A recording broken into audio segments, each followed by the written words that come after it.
You have been the majority minority for 400 years in this country.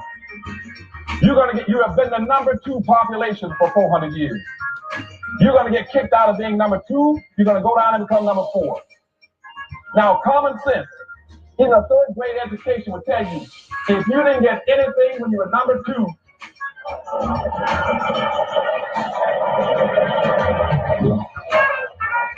you all jumped ahead of me, but anyway, you can guess what you're going to get when you become number 4. President Biden, do you support reparations?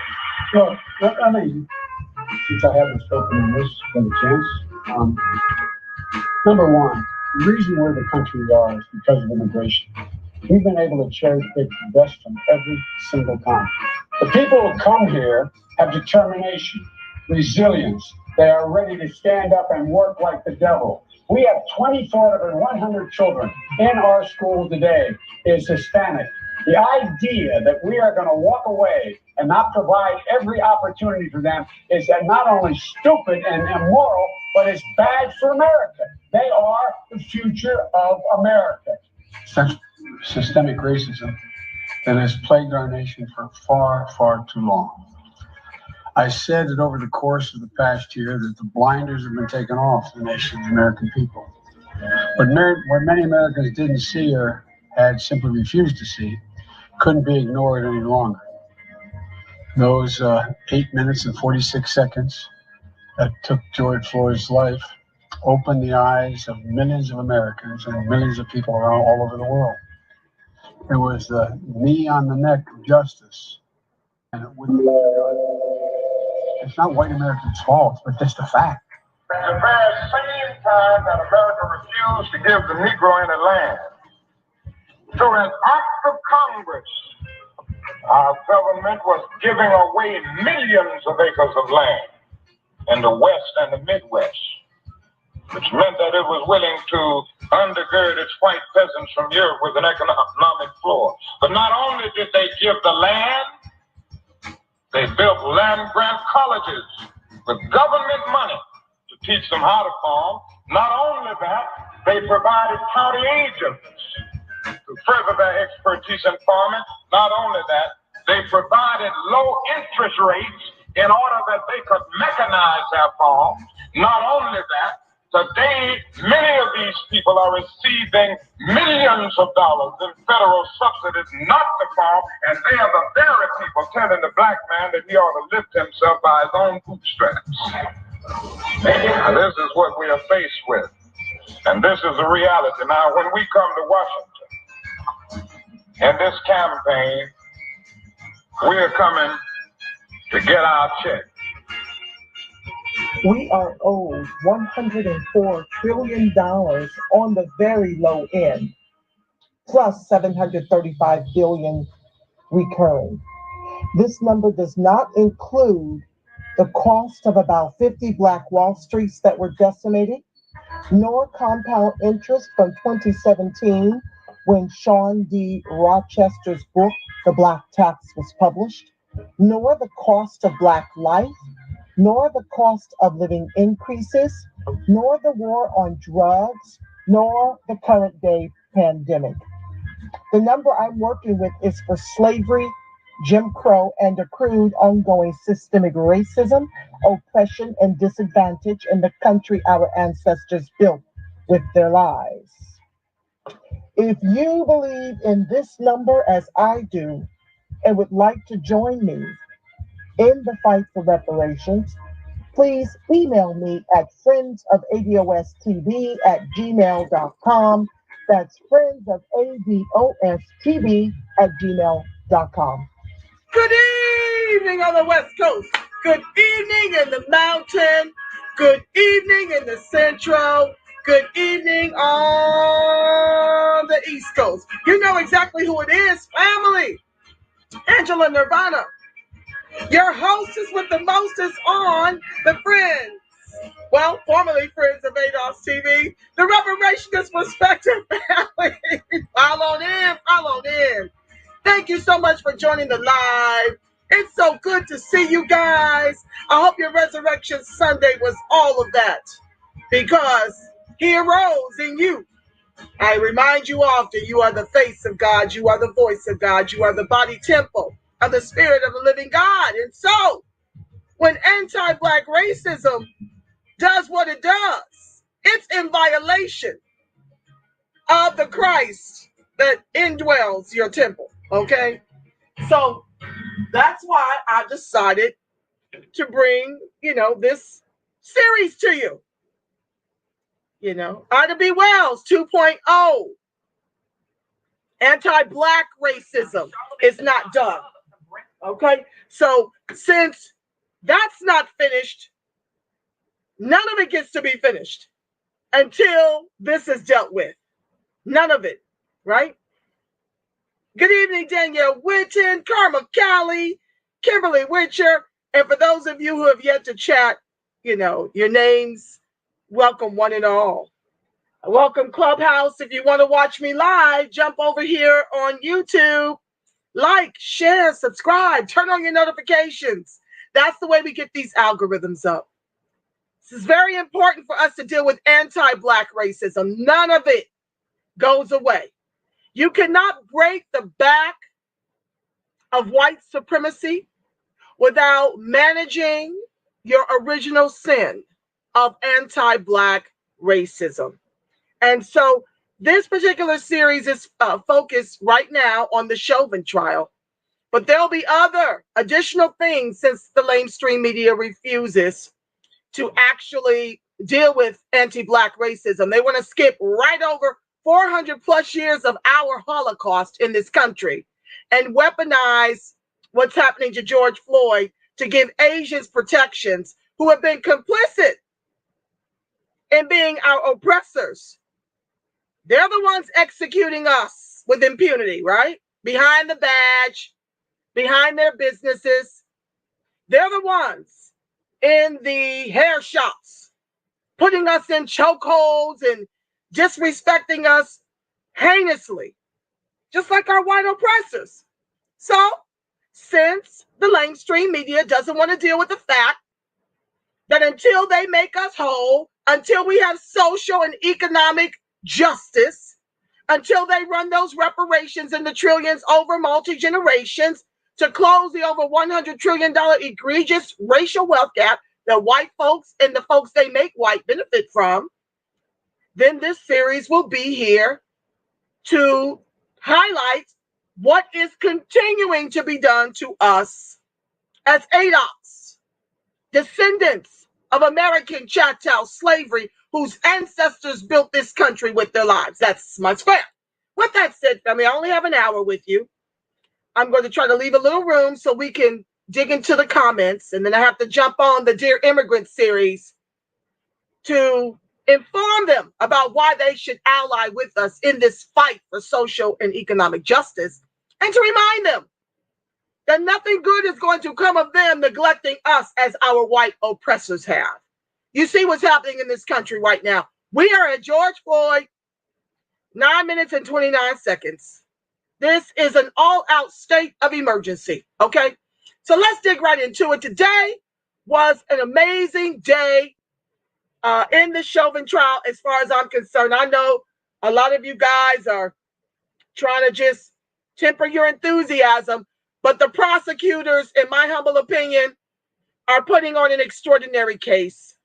And we're going to dig into some of the highlights, including the ER doctor, okay, who said the cardiac arrest was due to asphyxiation. Yeah, let's talk about it. Let's get into it right now. And as usual, feel free to type your comments and the like in the chat, okay? So these are our highlights. Get Derek Chauvin trial. Okay, hold on one second. It's doing something crazy over here. Minneapolis Police Chief Madaria Arredondo was one of 3 people to testify Monday. Today, the first day of the second full week of testimony in Derek Chauvin's murder trial. Now, I do these cliff notes because it's really difficult for us to set aside 7 hours a day. And when I bring you the highlights, it enables me to comment in between, okay? So this is for people who don't have 7 hours to sit and watch every morsel of what's going down, and still your interest is piqued. You want to keep up. And so that's what this particular segment is designed to do, inform you and to tell you how I see it. Arredondo, who fired Chauvin the day after Floyd's death, said on the stand that his actions violated department policies. This is rich. I've not seen a chief of police work on behalf of the prosecution to put one of their own away. They usually protect their own. So family, as far as I can see, we're winning. Now, I don't know what's going to happen when they go into the jury room, but the prosecutor is building an incredible case against Chauvin for him to get convicted on all 3 accounts with maximum sentences. Now, what they do with it, I don't know. I'm telling you what I'm bearing witness to. Moving on. The former commander of the department's training program, Katie Blackwell, also said Chauvin's act of putting his knee on Floyd's neck was not in keeping with the training provided to the officers. Quote, "I don't know what kind of improvised position that is," Blackwell said. Now, me speaking, we all see the defense. Now he's trying to make us believe that we didn't see what we saw, which was that Mickey Ficky's knee on Chauvin's neck for 9 minutes and 29 seconds. He's trying to implicate the back, the shoulder. I see you, Weasel. All money ain't good money. Like Robert Townsend said in Hollywood Shuffle, I think the name of the movie is, there's work at the post office. But apparently, as I've shared with you guys in the past, let me silence this. Apparently, what I shared with you guys in the past, given that Chauvin has 18 complaints of the 19 years he's been on the force, and also 8 complaints that mirror what he did and succeeded at with George Floyd. And Nelson has gotten him off on all, I don't know about how many charges he's gotten him off, but Nelson, this is not Nelson's first rodeo with Chauvin, to my understanding. To my understanding, this is not his first rodeo. So he's trying it, but he's failing miserably. He's trying to convince us to see a knee on the back, a knee on the shoulder, anywhere but on that neck for 9 minutes, 29 seconds, digging in as the audience, the bystanders, the eyewitnesses got more and more inflamed. He's trying to blame it on the audience. He's trying to blame it. Chauvin's knee was on the back. Chauvin's knee was on the shoulder. It's classic to see him, try to be smooth under this kind of pressure. And to see these players come out and take the prosecution side, hey, it's feeling good to me. I'll take it. The doctor, back to the text, who treated George Floyd when he arrived at a Minneapolis hospital and pronounced him dead, was the first witness to testify Monday. Day 6 of witness testimony ends after extensive testimony from Minneapolis police chief. So day 6 of witness testimony in the murder trial of former Minneapolis police officer Derek Chauvin ended today following extensive testimony from Minneapolis police chief Madaria Arredondo. Jurors also heard from the physician who pronounced George Floyd dead and the former commander of the Minneapolis Police Department's training division. Witness testimony will continue, of course, tomorrow, 9:15. I do believe that's Eastern Standard Time. Former commander of Minneapolis Police Department's training division takes the stand. Katie Blackwell, who was commander of the Minneapolis Police Department's training division, is the third witness to take the stand. Blackwell is now the inspector of the 5th Precinct, a position she has held since January 31st. Defense reintroduces idea of volatile witnesses to police incident. See? Blaming it on everything. Derek Chauvin's defense reintroduced today the idea that witnesses on the scene played a large part in the police response. He's trying to make it seem like the anger of the bystanders prompted Chauvin to dig into George Floyd's knee even more intensely, all the way through and to the paramedics telling him to remove the knee off the neck so they could put him on the stretcher. That is now the bystander and the eyewitness's fault. They should have been calm, cool, and collected while they watched the police, whom their tax dollars pay to protect and serve, take the life of one of their very own in their community. Yeah, he's trying it. So people are watching something that they appear to believe, or they believe is wrong, or contrary to police policy, that may cause them to get upset. And that level of upset or that level of volatility may grow throughout the course of the interaction. Attorney Eric Nelson asked. Minneapolis Police Chief Madaria Arredondo said it could. During his opening statement today, Nelson claimed the crowd of onlookers who witnessed Floyd's death last May had made the responding officers worry for their safety and diverted their attention from him.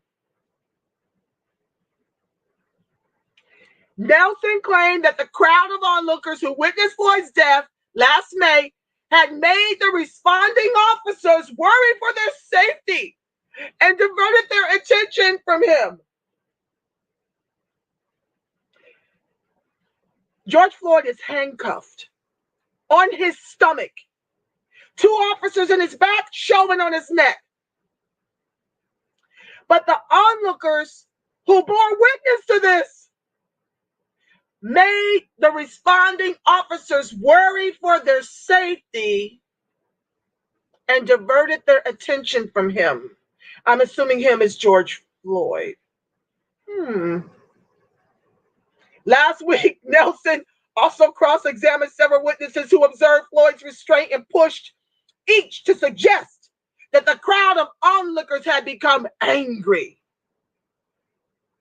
Shout out to Donald Williams, who stood firm. You're not going to make this about me being angry, bruh. That's not what we're about to do up in here, up in cheer, okay? Arredondo testified earlier that under department policy since May 2016, officers must allow the public to record an incident as long as they do not directly interfere with the police's actions. But me speaking, Nelson is trying to make it seem as if in video recording the incident made the officers fear for their safety of a man who was handcuffed face down in the ground with 2 of them back on his back and 1 on his neck. You've been in the police force for 19 years. You had 2 towels standing there threatening to mace them, putting hands on the bystanders. But you were worried about your safety for a handcuffed man on the ground face down. Moving on. Arredondo testified earlier that under the part, okay, I did that part. After the defense's questioning, the prosecution questioned Arredondo about de-escalating an emotional crowd witnessing something upsetting. Quote, would one way to de-escalate the crowd who's experiencing something shocking, traumatic, be to stop doing the thing that's shocking them? He asked. The police chief responded, absolutely. Oh my God, it's rich.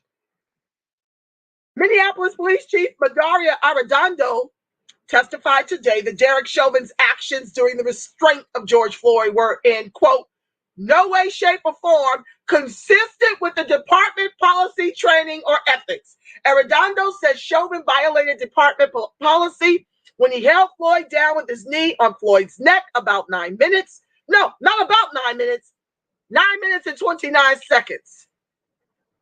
Let's say about 10 minutes if we're going to be abouts, okay? The police chief said once Floyd had stopped resisting and was in distress, Chauvin's restraint of Floyd should have stopped. Quote, clearly, when Mr. Floyd was no longer responsive and even motionless, to continue to apply that level of force to a person prone out, handcuffed behind their back, that in no way, shape, or form is anything that is by policy, is not a part of our training, and it is certainly not part of our ethics or our values, he said Monday afternoon. Me speaking. Why didn't Arredondo fire him long before he got to the blood choke on Mr. Floyd? 18 complaints, 8 of which mirror what he did to Floyd that didn't lead to death. Why wasn't he fired? Why has he been able to be on that force for 19 years with 18 complaints, 8 of which mirror what he did to Floyd until he took his life? Those other 8 were practice. Nelson was there to get him off. I don't know on how many of those 8 he did, but he was there as his defense attorney to get him off in prior incidences that mirror what he did to George Floyd. Why wasn't he fired? Could any ADOX done that to any other group and not be under the jail? Double standards, family. Anyway, back to the text. That action is not de-escalation. And when we talk about the framework, about our sanctity of life, and when we talk about the principles and values that we have, that action goes contrary to what we're taught, he also said during his testimony. Arredondo also said he did not see Chauvin or others attempt to provide first aid to Floyd, also in violation of department policy.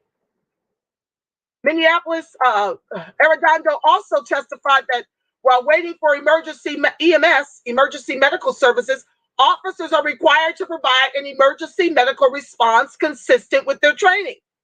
Arredondo also said that department policy states Minneapolis police officers awaiting EMS officers must provide any necessary first aid consistent with their training as soon as practical with someone having a medical crisis. It doesn't say here to dig your knee in tighter because the bystanders are getting angry. It doesn't say keep your knee on his neck when the EMS show up. It doesn't say keep your the knee on his neck while he's already in handcuffs face down. You're supposed to render first aid consistent with your training as soon as practical when someone's having a medical crisis. It doesn't say to tell Genevieve Hansen, who's in the fire department, to not administer first aid to help save George Floyd's life. The training policy doesn't say to execute a helpless Black man while everybody filmed on their cell phones and screamed. It says, to render first aid. The police chief has previously called George Floyd's death a murder. That's powerful, family. Powerful coming from a police chief. Legal analyst, Minneapolis police chief is giving a master class on what smart police leadership looks like. These Mickey Fickies know what that looks like. Do you see them do this to any of their own? I've shared with you an FBI report of 2016 chronicled 10 years of the KKK skinheads and neo-Nazis have infiltrated the police force all throughout the country. I know when I applied for a job, they put me through a personality exam. I mean, like 20 pages. You mean to tell me it is okay? And the report said that the police departments throughout the country believe it is okay that these race soldiers be on the police force. It's a violation of their First Amendment rights not to be able to associate with groups that the government has failed to deem domestic terrorists. A violation of their human rights, their First Amendment rights. They should be able to associate with domestic terrorist groups and our taxpayer dollars be able to pay them salaries to be on the police force in our communities, executing us with impunity. So we might get a conviction, but we'll never have justice. Well, I'm not going to say never. I'm going to keep hope alive. But that's what we need to be fighting for, family. That's what Biden should be doing. As he's what, on day 75? I don't know. And nothing for American descendants of chattel slavery who delivered him the White House. No executive orders for our social nor economic justice. Joyce Banner, legal analyst for NBC and MSNBC, said today that the testimony of Minneapolis Police Chief Madaria Arredondo is giving a masterclass on what smart police leadership looks like. Arredondo is the city's first Black police chief. He joined the force in '89. He has said George Floyd's death was a murder. Quote, Mr. George Floyd's tragic death was not due to a lack of training. The training was there. For everybody out here screaming, oh, they just need more training. I didn't see them do this to Dylan Roof after he executed the South Carolina 9. I didn't see them do that to that sexually repressed fool having a bad day after he murdered 8 in Atlanta recently.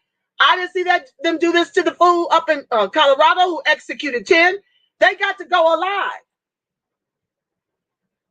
This is by design, family, because the police force won't address the fact that they've hired the KKK, the neo-Nazis, and the skinheads.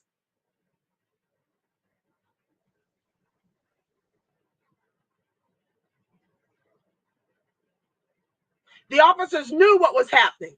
One intentionally caused it, and the others failed to prevent it. It was all intentional. Total, whatever. He was trying to make sure they couldn't see what was going on, pushing them back to the curb. The other two Mickey Fickies executed him as well when they collapsed his lungs, putting the full weight of their bodies in his back, while Chauvin was on his neck.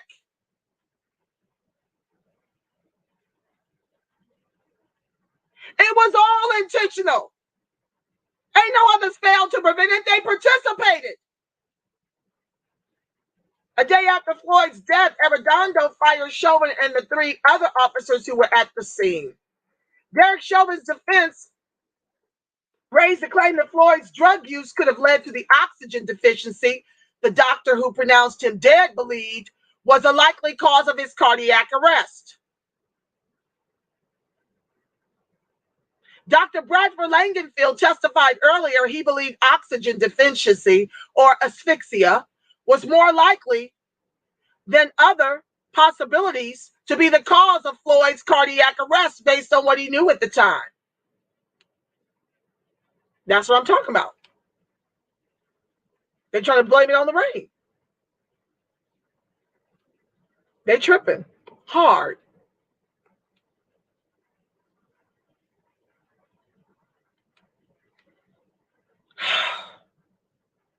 Let's keep going. During cross-examination, Chauvin's attorney, Eric Nelson, asked whether certain drugs, including fentanyl, could cause hypoxia or the oxygen deficiency. Langenfeld agreed it could. The defense has said it would argue Floyd's drug use, which included fentanyl, found in his system and health conditions such as heart disease, were the cause of his death. Me speaking, it's immaterial. The man was dancing and smiling and quite jovial inside the store. Inside his car, he was cool till they came up to him with a gun pointed to his head. He was living with all of the health issues, with all of the drug use prior to them taking his life. With the knee on the neck and the full weight of the other 2 officers on his back. Up through into 9 minutes and 29 seconds. All this stuff he's spinning is immaterial. During cross-examination, Chauvin's attorney, Eric Nelson, also asked whether, Nelson asked about the high level of carbon dioxide in Floyd's body and whether fentanyl could lead to high carbon dioxide levels, which Langenfeld said it could. During a follow-up with the prosecution, Langenfeld said the levels of blood gas he obtained could be consistent with any number of causes. And he felt the high CO2 levels may have suggested a respiratory cause.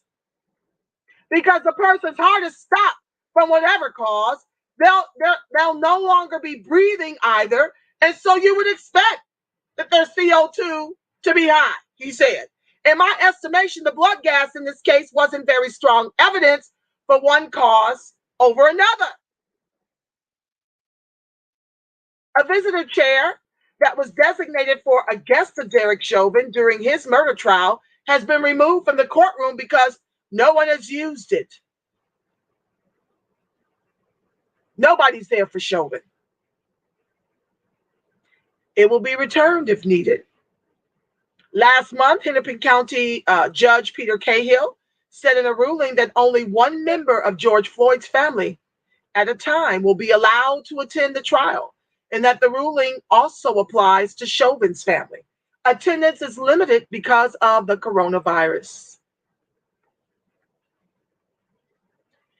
During Police Chief Madaria Arredondo, his opening statement, Prosecutor Jerry Blackwell said Arredondo would testify Chauvin's conduct was not consistent with the police department's training and policies.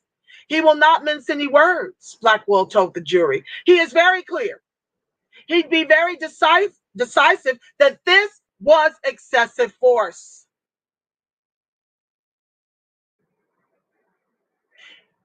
Arredondo said in June that Chauvin knew what he was doing. Powerful. Mr. George Floyd's tragic death was not due to a lack of training. We went over that. This was murder. It wasn't a lack of training. This is why I took swift action regarding the involved officers' employment with MPD.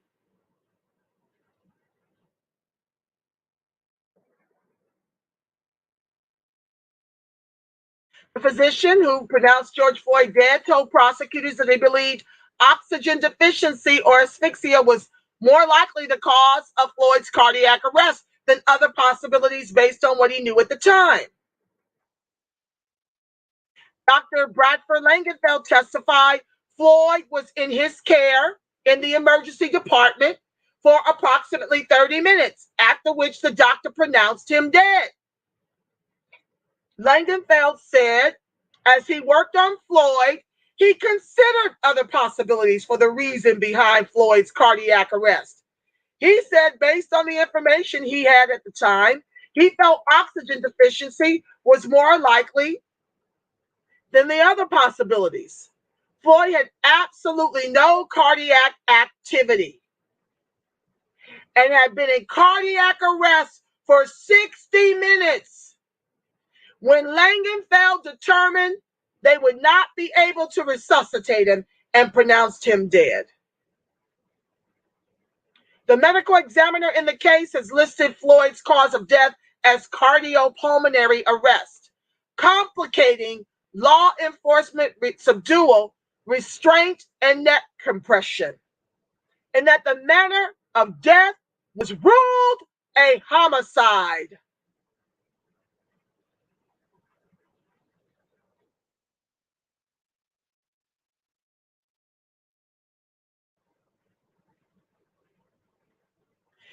Dr. Bradford Wankaday Langenfeld,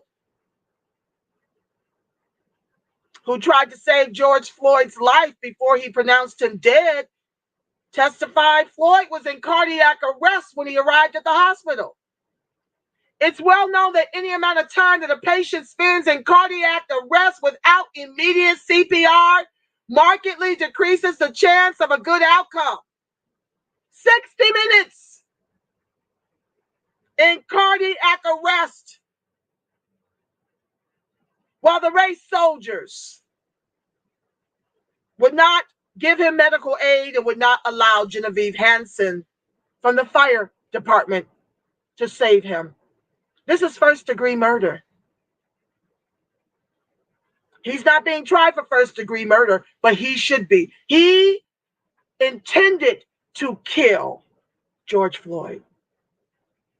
And Minneapolis Police Department failed the community by allowing him to stay gainfully employed for 19 years, 18 complaints, 8 of which leading up to George Floyd's execution were comparable in the way he mishandled the citizens of the community who pay him with their tax dollars to protect and serve.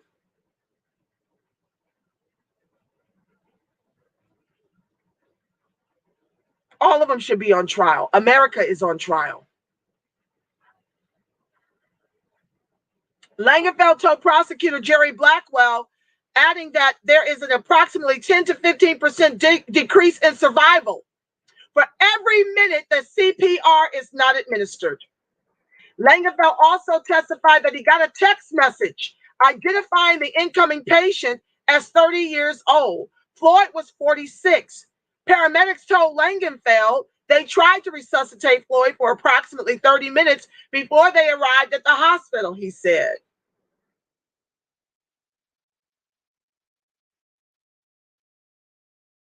Dr. Langenfeld provided the majority of the direct patient care to Floyd as medical personnel worked to resuscitate him after he was taken to the Hennepin County Medical Center on May 25th, 2020.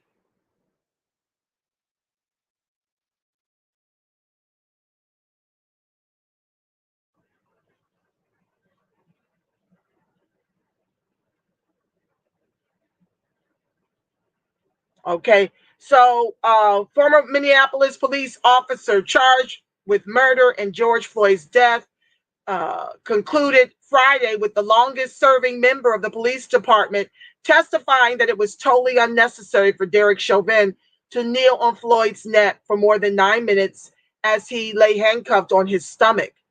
Mary Moriarty, the former chief public defender of Hennepin County, where Chauvin is being tried on charges of second and third degree murder and second degree manslaughter, said the prosecution had an exceptional week and that the defense's goal should have been to avoid any self-inflicted damage, a challenge she said the defense did not meet. So I'm at 6:37. Let me jump over here and see what you guys are saying about it.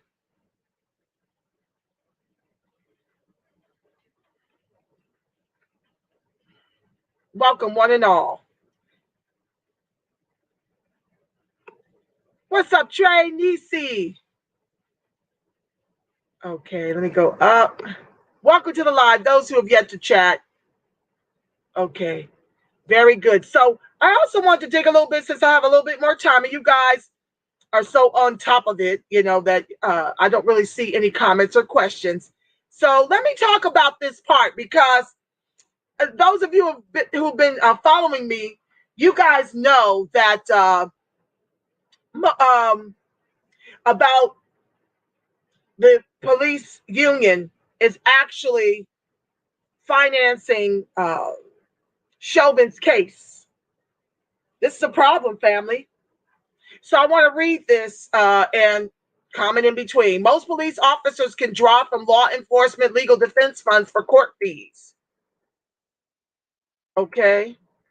The trial of Derek Chauvin is expected to go on for weeks, and that means a lot of money going to the lawyers. Chauvin's defense attorney is being paid in full by a legal defense fund specifically for law enforcement officers being prosecuted in Minnesota. Most police officers, now I know that one of the defense attorneys, a black gentleman, is doing this work pro bono. So, wow. But Chauvin gets the legal defense fund, which we pay with our tax dollars. So we pay you your salaries for you to execute us, and then we pay the civil suits, and we pay for your defense. You see how none of this stops until you decimate qualified immunity and use these officers' pensions to pay for the civil suits and make these officers pay extra for insurance for when they decide to execute us?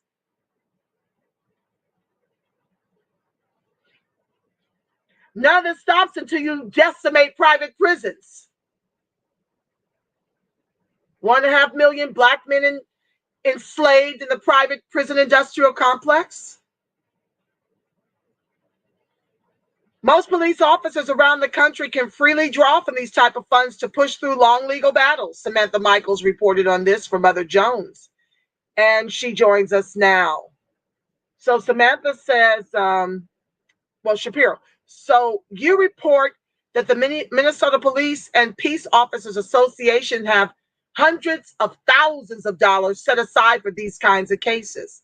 And there are many other similar funds all over the country, some with millions of dollars. How do they work? So these associations have legal defense funds, which are basically big pots of money that will pay for an officer's legal fees in a criminal trial. And officers help build up these legal funds through their police unions. So they'll pay either monthly or annual fees that build up the funds. They're using the money that we pay them in their salaries with our tax dollars. So we're paying for Chauvin's defense after he executed George Floyd. And then if they beat somebody or kill somebody or are accused of another crime, they can call up the association and get connected with an attorney who will work with them throughout the duration of the legal proceedings. These funds are, broadly speaking, for police officers and law enforcement. But can you tell us more about specifically which officers tend to draw on these resources? These funds are used mostly by officers who are accused of crime. So that often happens after an officer uses excessive force against somebody on patrol. Often these funds are used after on-duty shootings. So what are the biggest arguments against this kind of a system? One of the biggest concerns is that this creates an unfair advantage for police officers. Most other people who are not police officers don't get access to this kind of funding through their unions if they are accused of crimes. And so some activists are concerned that if police officers have unlimited funding for their trials, that it creates an uneven playing field and it makes it harder to convict them. As we saw with the fact that Chauvin has been in the force 19 years, 18 complaints, 8, which mirror what he did to George Floyd until he finally succeeded on the blood choke. The other 8 were practice. And so it's just another factor that kind of adds to the perception that police are almost legally untouchable after they beat or kill somebody. There's also another potential problem, which is that some of these police associations that are paying money for defense attorneys for police officers are also pouring a lot of money into district attorney elections. So supporting prosecutors who are going to have to decide whether or not to file charges against police officers. This is why we can't get convictions, y'all. The prosecutors are in their pockets. And so there's a concern that this creates a conflict of interest, you think? Chauvin's lawyers are arguing that he was properly doing the job of a police officer when he kneeled on George Floyd's neck and Floyd died. If that is the case, then why wouldn't it be appropriate for the police department to handle his defense? And speaking with people who work for cities' attorneys' offices, I learned that most cities, most municipalities don't pay for the criminal legal fees for officers. It's more common that cities will pay for the civil litigation, like if an officer gets sued. You know, big picture, police officers are rarely convicted for on-duty killings. How big a role do you think these kinds of funds play in that outcome? I think these funds are one factor in that outcome. It ensures that they have enough money to sustain potentially very long criminal trials. But there are also other factors at play that make it hard to convict police officers. One of those is just how our use of force laws are set up. They're pretty lenient. And a lot of them say that if a police officer reasonably feared for their life or for their safety, then it's okay for them to use force. And so that makes it really hard for prosecutors to file charges, and it makes it even harder for courts to convict. Samantha Michaels is a reporter for Mother Jones Magazine. Okay, family.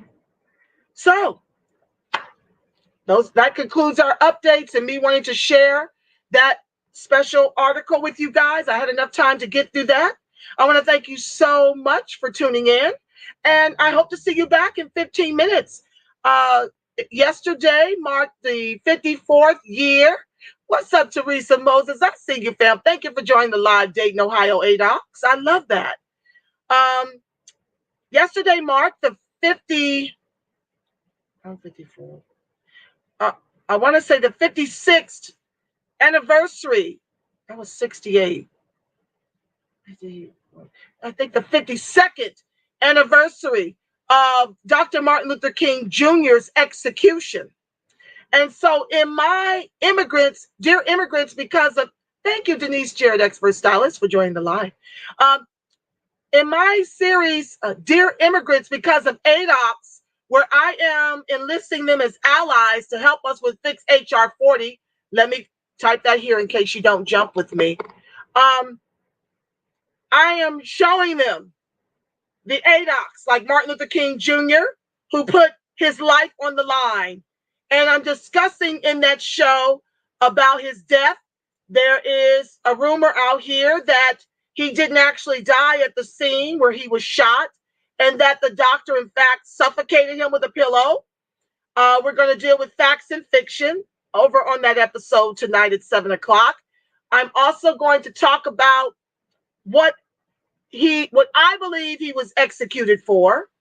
I believe him fighting for economic inclusion and reparations for ADOC specifically and poor people at large became a problem, and the government was complicit in having him executed.